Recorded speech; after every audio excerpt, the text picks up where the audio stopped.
예수님의 순환 사건에서 아마 가룟 유다만큼이나 욕을 먹는 제자가 아마 없을 겁니다. 그런데 또 하나 그만큼 욕먹는 제자를 찾아보자 한번 생각해 본다면은 1순위로 아마 베드로일 겁니다. 그래서 우리가 보통 이야기하기를 예수를 팔아먹은 가룟 유다, 이건 좀 어색하게 들려요. 그런데 예수를 배반한 베드로, 이거는 굉장히 익숙하고도 우리가 능숙하게 이야기합니다. 그만큼 초대교회 때부터 지금에 이르기까지 배반자 베드로에 대한 이야기를 더 많이 했기 때문입니다. 베드로는 예수님을 배반한 것뿐만 아니라 예수님을 저주하고 욕했고, 베드로는 그러고 난 후에 예수님으로부터 도망간 사람입니다. 예수님을 배반했다, 예수님을 저주하며 욕했다, 예수님에게서 도망쳤다. 그래서 배반자의, 배신자의 아이콘, 이 베드로입니다. 베드로. 왜 이렇게 베드로에게 집중할 수밖에 없느냐? 왜 이렇게 베드로의 배반에 대해서 우리가 민감하게 대할 수밖에 없느냐?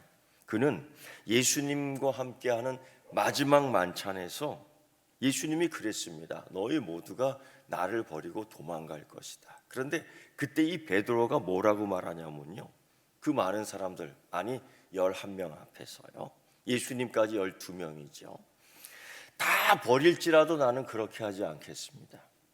내가 주와 함께 죽을지언정, 내가 주와 함께 죽을지언정 주를 부인하지 않겠나이다. 그가 그렇게 얘기했습니다. 그런데 여러분, 그는 이런 고백뿐 아니라, 이런 호언 장담뿐 아니라 이런 고백도 했어요. 주는 그리스도시요 살아계신 하나님의 아들이시니이다. 주님이 그 말씀을 듣고 그걸 진실의 고백으로, 그의 마음 담은 고백으로 인정해 줬습니다. 이건 네가 한 것이 아니고 정말 하늘 하나님께서 도와주셔서 말씀하신 거예요. 그래서 큰 상 하나도 받죠. 천국의 열쇠를 받습니다. 오늘 이와 마찬가지로도 내가 주와 함께 죽을지언정 주를 부인하지 않겠나이다. 이 베드로의 이 장담, 큰 소리 외침은 사실 진심이었습니다. 진심이었습니다. 거짓이 아니었어요. 근데 여러분 생각해 보세요. 진심으로 이야기했다고 해서 내 삶이, 내 행동이 진심 따라 가던가요? 사도 베드로도 그런 얘기 하더라고요. 이 육신이 약하다고요. 육신이 약하다고요. 예수님도 그랬어요. 마음은 원인데 이게 안 따라주니까요. 우리가 그런 경우가 참 많습니다. 진심입니다. 다 버릴지라도 나는 그렇게 하지 않겠습니다. 내가 주와 함께 죽을지언정 주를 부인하지 않겠나이다. 이거 사실입니다. 가룟 유다가 예수님 앞에서 거짓말하는 거하고 베드로가 예수님 앞에서 이렇게 지금 말하는 것하고는 완전히 틀립니다. 실제로 예수님이 붙잡히시던 그 시간, 그때 그 밤에 칼을 뽑아서 예수님을 막고서 예수님을 잡으러 오는 자들과, 그들은 600명 되는 군인을 데리고 왔습니다. 전문 군인들, 칼을 쓰는 전문 군인들을 데리고 왔습니다. 그런데 그들과 함께 맞서서 이 칼 한 자루 갖고 600명 뿐입니까? 대제사장의 종들은 몽두기를 들고 왔습니다. 근데 품에 품은 이 단칼을 가지고 그들과 맞선 사람은 베드로밖에 없습니다. 이건 죽기를 다하는 거죠. 그때에 예수님 지키겠다고 행동으로 보여준 사람은 베드로밖에 없습니다.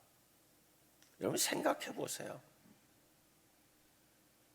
사람 죽이는 전문가 600명이 왔습니다. 칼을 들고. 근데 그들과 단칼을 들고 맞서 싸운다? 얼마나 무모합니까? 정말 맞습니다. 내가 주와 함께 죽을지언정 주를 부인하지 않겠나이다. 이거 진심입니다. 다른 제자들은 다 도망가 버렸고요. 가룟 유다는 그 사이에 군인 속으로 샥 숨어버렸습니다. 아니, 성경에 보면 엎드렸다고 그러죠. 왜? 서 있는 예수 그리스도, 서 있는 제자들과 나를 어떻게든지 다르게 보여야 되죠. 이게 거룩이 아니지요. 이게 배반이지요. 거룩은 구별한다. 이때 그는 그런 모습으로 보여줬지만 전혀 아니지요. 베드로만 군인에게 맞섰습니다. 그리고 베드로는 붙잡혀가는 예수의 뒤를 계속 쫓아갔습니다. 담대하게. 그리고 대제사장 집으로 들어갔습니다. 가룟 유다도 같이 들어갔겠지요. 그렇다고 해서 그 길을 같이 걸었다고, 그 길을 예수와 함께, 아니 예수의 뒤를 졸졸 따라갔다고 해서 지금 베드로와 가룟 유다가 같습니까? 다르지요. 그날 밤 불 피운 그 뜰 안에 가룟 유다도 있었지요. 베드로도 있지요. 여러분, 베드로가 거기까지 쫓아갑니다. 따라갑니다. 신앙의 용기라는 게 뭘까요? 신앙의 용기라는 게 뭘까요? 믿음의 용기라는 게 뭘까요? 그날 밤에 믿음의 용기라는 게 뭘까요? 신앙은 언제 용기를 내야 되는 걸까요? 언제 믿음의 용기가 나와야 하는 걸까요? 새벽에 용기가 나와야 되는 거예요. 이 새벽에. 이게 용기가 없으면 안 되는 거죠. 또 교회 청소할 때 믿음의 용기가 나와야 되는 거예요. 또 어느 때 용기가 나와요? 주일 예배 드릴 때 믿음의 용기가 있어야 되는 거예요. 그래야지 예수님 따라가는 거죠. 또 언제 용기가 나옵니까? 교회 담벼락 세울 때에 용기가 나와야 되는 거예요. 그거 믿음의 용기 없으면은 못하는 겁니다. 또 어느 때에 교회 창고 세울 때에 용기가 나와야 되는 거예요. 믿음의 용기가 나와야 되는 거예요. 그게 예수님 따라가는 겁니다. 또 어느 때 이 믿음의 용기가, 한 사람, 어려운 사람, 힘든 사람 한 끼 식사 대접하는 거, 이거 믿음의 용기가 있어요. 자기 외투 벗어주는 거 있잖아요. 자기 외투 벗어주는 거, 이거 쉽지 않습니다. 쉽지 않은 일이에요. 베드로가 거기까지 쫓아갑니다. 이거 그만큼 용기가 있어야 되는 겁니다. 진리를 거스리는 자 앞에 설 때에, 예배를 금지하는 자들에게서 소리칠 때에, 이거 믿음의 용기가 있어야 되는 겁니다. 사실을 왜곡하는 자들 앞에서 담대히 버티고 서는 거, 이거 믿음의 용기가 있어야 되는 겁니다. 이거 없으면 못해요. 베드로가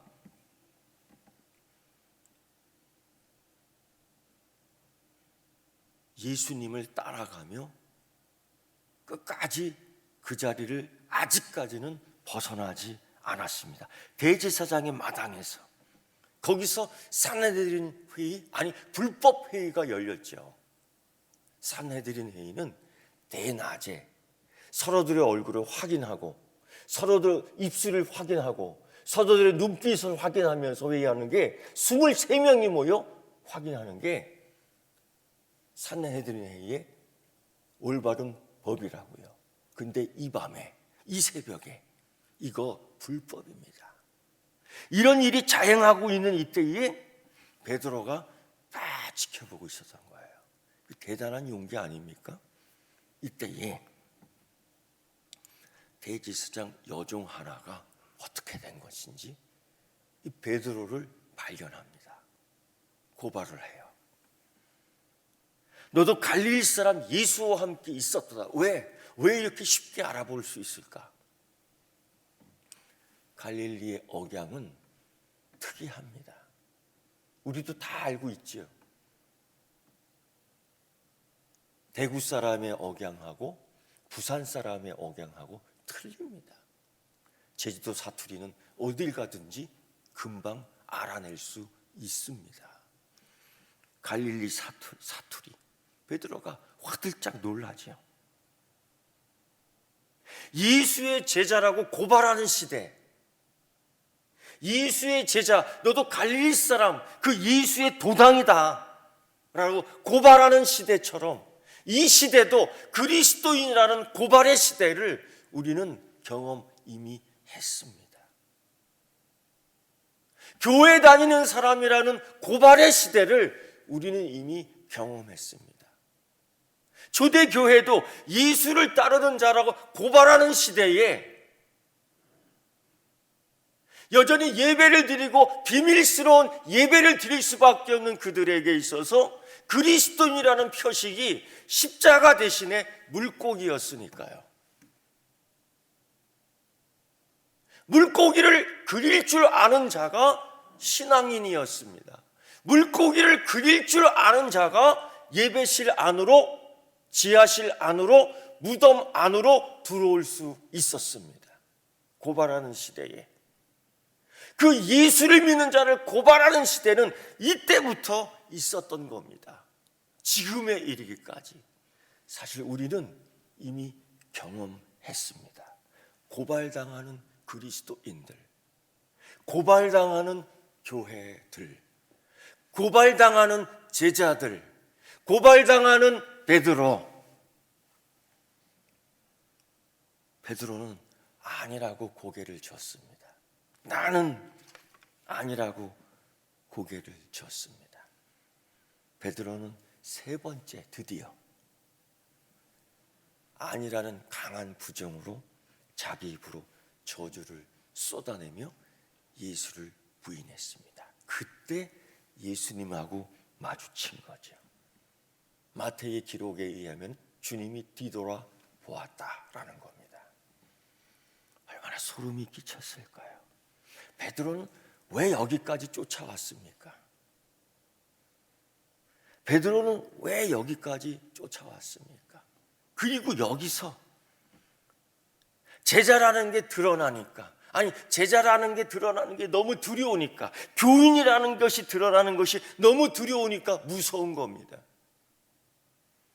교인이라는 것이 드러나는 것이 무서운 시대에 식당에 가서 감사기도 하는 게 눈치 보이는 시대, 카페에 가서 성경책 읽는 것이 두려운 시대에 두려운 시대가 되어 버렸습니다. 그리고 각자가 그 어둠컴컴한 횃불 앞에서 시대의 상황에 맞춰주는 한 소리들을 다 합니다. 예수를 따라가는 삶이 아니라 그 시대에 맞춰서 사는데, 베드로는 그 시대에 맞춰서 사는 한 소리를 외치죠. 나는 그딴 놈 모릅니다. 나는 예수당이 아닙니다. 시대에 맞는, 분위기에 맞는 저주의 소리를 해버리고 말았습니다. 하나님의 자녀라는 이 축복의 비밀을 숨겨버렸습니다. 그 시대의 분위기, 환경에 맞추기 위해서 내가 받은 은혜, 내가 받은 축복, 내가 받은 감사, 내가 할 수 있는 찬양, 내가 하나님께 이제까지 교통하며 기도했던 모든 것들을 다 숨겨버렸습니다. 우리는 이런 시대에 지금 살고 있는 것입니다. 고인은 아니었습니다. 그러나 고인은 아닙니다. 그러나 예수님에 대한 베드로의 이런 배반은 마음이 아픕니다. 고인은 아니었지만 왜 이렇게 마음이 아픕니까? 베드로는 펄펄 나는 사람이었습니다. 한국 교회는 부흥한다고 세계적인 몇 대의 교회가 있다고 우리는 자랑했습니다. 믿음으로 요동치는 이 바다를 걸어갔던 자가 누구냐면 베드로입니다.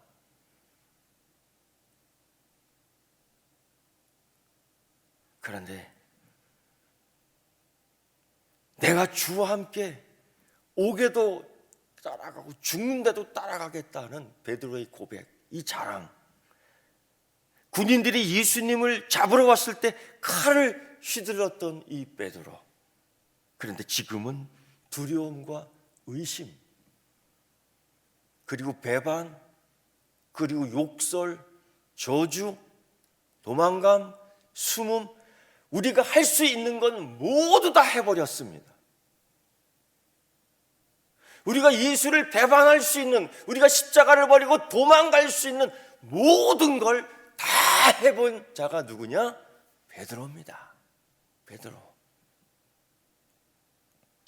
따지고 보면 가룟 유다,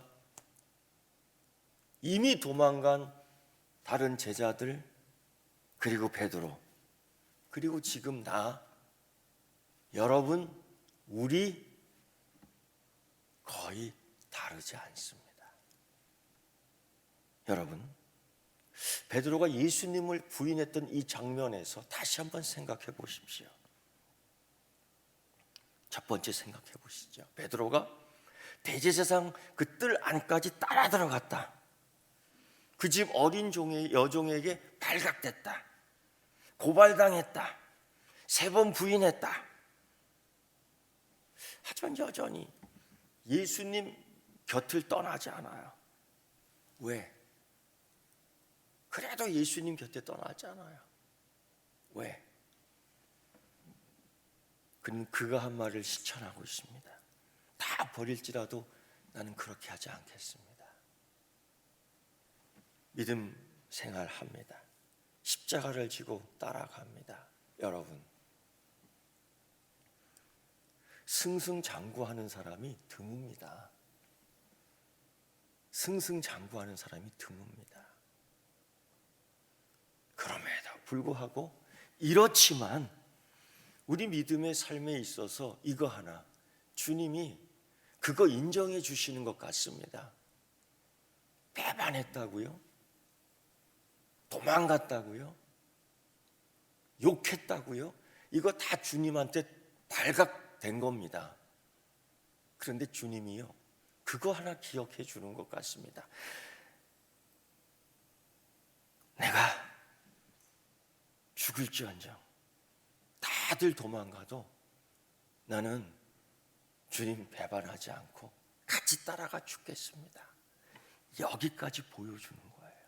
여기까지. 베드로가 그걸 보여줬습니다.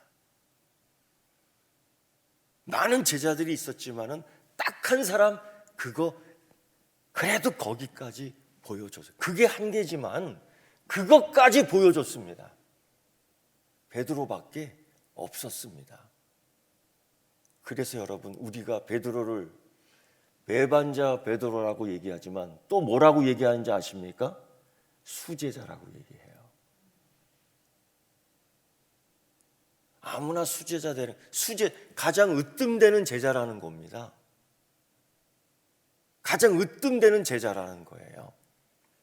그래도 베드로 여기까지는 했습니다. 두 번째, 배반자라는 의미 속에서 가룟 유다와 크게 다르지 않다라고 하는 사람이 있습니다.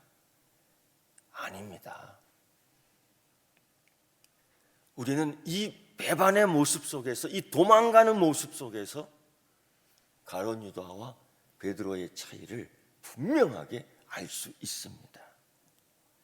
베드로가 예수님을 부인한 후, 아니 어제 말씀드렸지만 사흘 후, 예수님이 십자가에 못 박혀 달리신 이후 사흘 후의 결과를 보면은 그 차이를 알 수 있습니다. 아니 그 전에 이미 알 수 있습니다. 베드로는 그가 한 일 때문에 비통해하고 슬퍼합니다. 물론 가룟 유다도 후회했습니다. 특히 새벽에 닭이 우는 소리를 2번 듣고 난 이후에 그는 예수님의 말씀을 기억해냅니다. 닭 우는 소리 베드로만 들었겠습니까? 그 새벽에 닭 우는 소리 다른 제자는 못 들었겠습니까? 권사님, 그 소리가 이 새벽에 안 들리겠습니까? 토평에서 우는 닭 우는 소리, 성동에서 울리는 닭 우는 소리가 동홍동에서 안 들리겠습니까? 지금처럼 시끄러운 차 소리가 들려도 들리는 소리, 그때는 적막하고 그 새벽 그 밤 모든 것이 비밀리에 움직이는 그때에, 너무도 조용한 그때에 닭 우는 소리가 가룟 유다에게는 안 들렸겠습니까? 다 들렸다고요. 다 들렸다고요. 그런데 그때 오직 한 사람만 주님의 말씀을 기억해낸 겁니다. 오직 한 사람만 주님의 말씀을 기억해낸 겁니다. 누가? 베드로가. 네가 닭 2번 울기 전에 나를 3번 부인하리라. 그 닭 우는 소리를 여러분 들어야 됩니다. 닭 우는 소리가 여러분에게도 들려야 됩니다. 베드로는 그 예수님의 말씀을 기억해낸 거죠. 그래서 베드로야, 내가 새벽 닭 울기 전, 오늘 이 말씀처럼 닭이 2번 울기 전, 모든 복음서에 이게 기록되어 있거든요. 마태복음, 마가복음, 누가복음, 요한복음. 나를 모른다고 부인할 것이다. 베드로가 이걸 기억해낸 겁니다. 가룟 유다는 아예 관심도 없었고요. 다른 제자들은 이불을 뒤집어 씌고 있는 건가요? 방음 효과를 내려고 하고 있었던 건가요? 베드로는 이 소리를 듣고 하나님 말씀을, 우리 주님 예수 그리스도의 말씀을 기억해낸 겁니다. 세 번째, 베드로에게 있어서 이게 얼마나 수치스러운 사건입니까? 초대 교인들에게 이거 알릴 필요가 없죠. 그런데 다 알려요. 복음서에 다 기록되어 있어요. 사도의 품위, 제자의 품위에 어울리지 않는 배반의 사건입니다. 베드로 당사자는 이 사건에 대해서 어떻게 생각하고 있는지, 베드로는 슬퍼했습니다. 베드로는요 통곡했습니다. 베드로는요 회개했습니다. 베드로는 십자가를 찾았습니다. 베드로는 회복했습니다. 베드로는 부활하신 주님을 만났습니다. 부활하신 주님께서 베드로를 찾아와 주셨습니다. 베드로는 다시 사명을 잡았습니다. 베드로는 다시 자기의 십자가를 지을 수 있었습니다. 베드로는 주님의 양을 돌볼 수 있었습니다. 이것이 가룟 유다와 차이가 나는 겁니다. 베드로 일생에, 베드로 이야기에 두려움과 배반의 사건이 있었습니다. 그러나 또 다른 사건도 있었습니다. 바로 은혜와 회복입니다. 가룟 유다는 이것이 없었습니다. 여러분, 배신, 신성 모독, 살인, 이거 다 죄입니다. 죄입니다. 그러나 실패, 침묵, 냉담, 이것도 똑같은 죄입니다. 베드로는 예수님이 예언하신 대로 주님을 제대로 고백하는 데 실패했습니다. 감옥까지 가고 죽기까지 하겠다고 자랑했지만 오만했던 것만큼 무익한 자가 되어버렸습니다. 정말 제자도를 보여줘야 할 때에, 정말 나는 그리스도인이다, 나는 그 갈릴리 사람을 따르는 제자라나 라는 것들을 보여줘야 할 때에 예수님을 적극적으로 부인했습니다. 그러나 닭이 울자마자 62절의 말씀처럼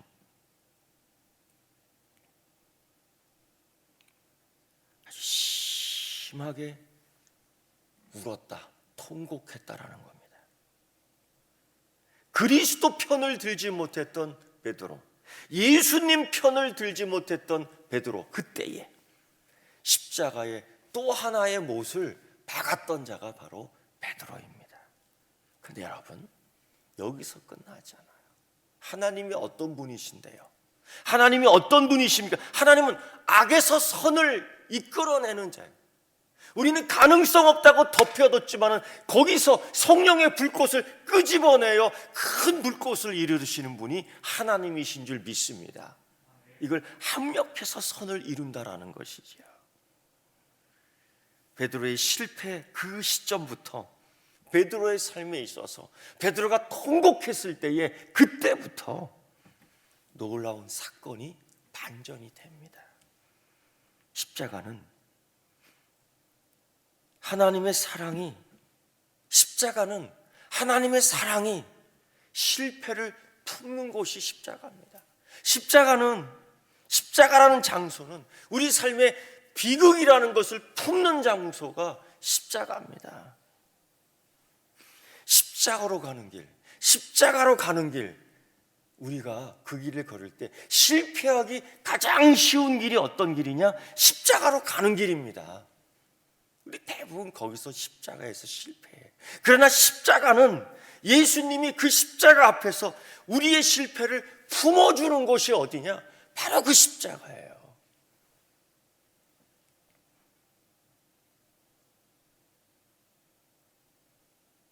십자가는 우리가 보고 싶은 대로 보는 장소가 십자가가 아닙니다. 십자가는 그 모습 그대로 바라봐야 돼요.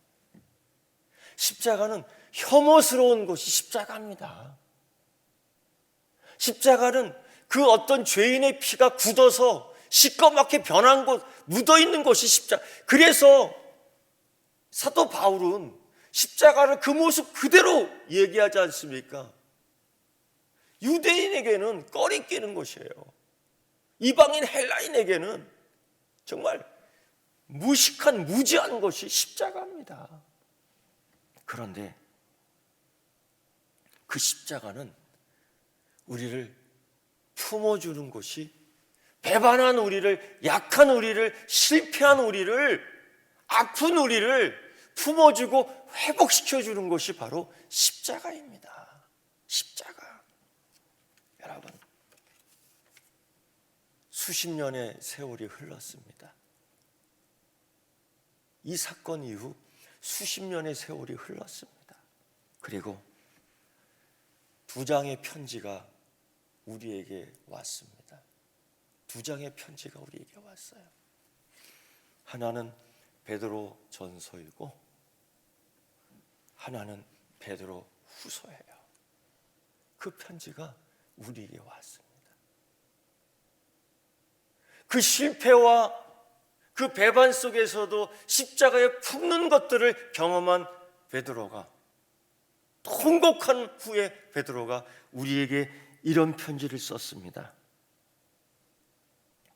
그리스도의 죽은 자 가운데서 부활하시로 말미암아 우리를 거듭나게 하신 산소망이신 예수 그리스도, 예수를 너희가 보지도 못하였으나 사랑하는도다. 믿음의 결국 곧 영혼의 구원을 받음이라 라고 두 통의 편지를 우리에게 썼습니다. 여러분, 실패의 아이콘 베드로, 예수님이 그를 품어주셨습니다. 십자가의 품음, 그는 회복되었고 다시 그는 사명을 받을 수 있었습니다. 베드로가 그랬다면 우리도 그럴 수 있지요. 베드로가 그 은혜를 받았다면 우리도 그 은혜를 받을 수 있습니다. 예수님이 그때도 베드로를 품어주셨다면 오늘 우리도 예수님이 품어 주실 줄 믿습니다. 여러분, 그 십자가 앞으로 다시 가기를 원합니다. 그 십자가 함께 우리는 기도하겠습니다. 하나님, 실패한 자의 모습으로 왔습니다. 주님을 고백해야 함에도 불구하고 그때에 주님을 모른다고 부인한 모습으로, 실패한 모습으로 이 자리에 왔습니다. 하나님, 내가 예수를 잘 믿는다고 호언장담했지만은 결국 주님을 모른다고 3번이나 부인한 내 인생의 모습이 여기에 있습니다. 그러나 주님, 이 말씀 가운데 그래도 이 베드로를 품어주신 것처럼, 베드로에게 새로운 사명과 은혜를 주신 것처럼 오늘 우리도 품어주실 줄 믿습니다. 주님, 이 십자가에서 우리를 품어주시사 실패한 영혼들, 넘어진 영혼들, 아픈 영혼들 회복시켜 주시옵시고 새롭게 세워주시사 십자가 그것이 나의 영혼을 새롭게 하며 내 인생을 새롭게 하실 수 있는 십자가의 은혜가 더하게 하여 주시옵소서. 믿음의 결국 그 영혼의 구원과 삶의 회복이 있습니다. 주여, 이 은혜를 우리에게 주시옵소서. 예수님의 이름으로 기도드리옵나이다. 아멘.